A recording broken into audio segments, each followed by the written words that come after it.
My boss's boss demanded a report from the future, and he expected me to deliver it by lunchtime. So I work in a science lab. Normally, we write up our daily results around 2 p.m. once all the testing is complete. We leave at 3:30 p.m. The boss's boss, who is mostly in admin and managerial roles, works a standard 9 to 5. One day, the boss's boss decided he wanted this report magically earlier in the day. Even before we were done with all our testing, he walked into the lab holding one of our reports and declared, "This is paraphrased. I need this earlier. You guys are always giving it to me after the day's already over and I can't make any changes. I need to know what's going on sooner rather than later to make adjustments. 11 a.m. would be much better."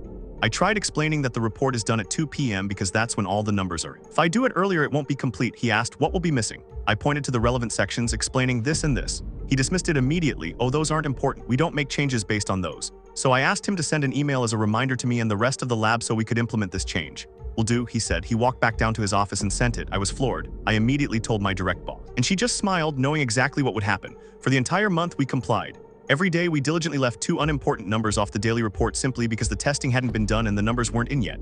Everyone in the lab was on board with this silent protest. Then the end of the month came around. The boss's boss was looking to print out his monthly compliance report and found a big empty section spanning 2 pages. He couldn't figure it out. All of us had left by 3:30 p.m. What should have been a simple 5-minute print and hole punch job he did at the end of every month now required him to go find where 2 crucial points of data were kept. The boss's boss was stuck staying late on the last day of the month to get the report in.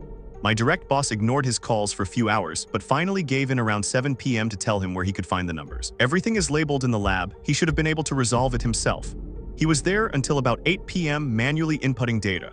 When your boss's boss demands a report before the data is even ready, how do you navigate that clash between administrative deadlines and scientific reality?